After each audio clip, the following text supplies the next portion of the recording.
A slight smile lifted the corners of my lips. They knew I was here. They could feel me, too. But I was something far different than them. I was a half-blood, but I was also the Apollyon, a child of a pure and a half. A union that had been forbidden for thousands of years because an Apollyon was more powerful than any pure or half could ever hope to be. And I always got to the traitors' hideouts before they did, so the sentinels were usually left with the cleanup, which I was sure absolutely thrilled them. The first to enter was a female half-blood dressed just as I was. Her black hair was pulled back in a neat little knot at the top of her head. She was older, probably in her mid-30s. It was pretty rare for a sentinel to live that long. Her dark skin paled as she stopped just inside the entrance. She clenched titanium daggers in her hands like she expected something vicious to pop out from under the bloody mess. The female sentinel tipped her chin up, and the overhead light sliced across her broad cheekbones. She bore a jagged scar under her right eye, the skin lighter in tone. She saw me and froze. My smile widened. Behind her, another sentinel rushed in, almost mowing her over. He saw me and whispered, "Seth." He'd said my name like I was the monster under his bed, and I sort of liked that. Then another sentinel and another rolled in. The fifth took one look at my interior design work and keeled over. Slamming his hands on his knees, he hurled up his dinner. Nice.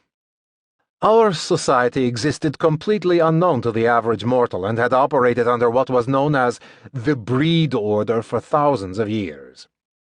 The order had been dismantled, which meant halves were no longer forced to choose between becoming sentinels, hunting down violent creatures, protecting pures, enforcing laws, and otherwise usually dying pretty damn quickly on the job. Or servants, which was a job that really wasn't a job, but more like slavery.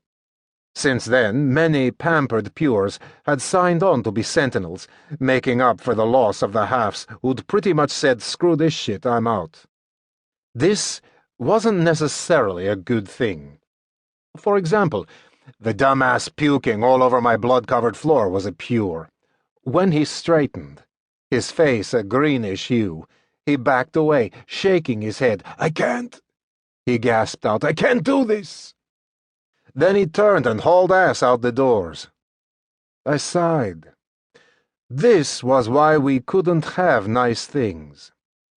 The female sentinel had more balls than any of the males with her. She moved closer, stepping over a leg that used to belong to the guy his leg was by the stairs. I didn't know where that first one had come from. Her mouth opened as if she was going to speak, and I couldn't wait to hear what she had to say. But then the air in the room shifted, filling with electricity and a ripple of power. Ancient glyphs bled out on my skin, swirling and forming wards of protection all along my flesh. A column of shimmery blue light pierced the cathedral ceiling, shooting down to the floor a few feet from the female sentinel. As the light faded, a god was revealed. The sentinels hastily backed off. A few even dropped to their knees, unmindful of the mess on the floor. I, on the other hand, raised my right hand and scratched my brow with my middle finger. My least favorite person in the whole mortal realm, Olympus, and Tartarus, smirked as he crossed his arms over his chest. He tilted his self-important, pretentious, woefully and generally unhelpful head back and eyed me with eyes that were pure white, no pupils, no irises. Freaky shit right there. "I sensed a disturbance in the Force," he said. I narrowed my eyes as I blew out an aggravated breath. Did you seriously just quote Star Wars? Apollo, the god of the sun, and other annoyingly important things that made killing him virtually impossible, unless one wanted to end the world, shrugged a shoulder. Maybe I did. I'd been having a good night. Ate filet and lobster for dinner, killed some people.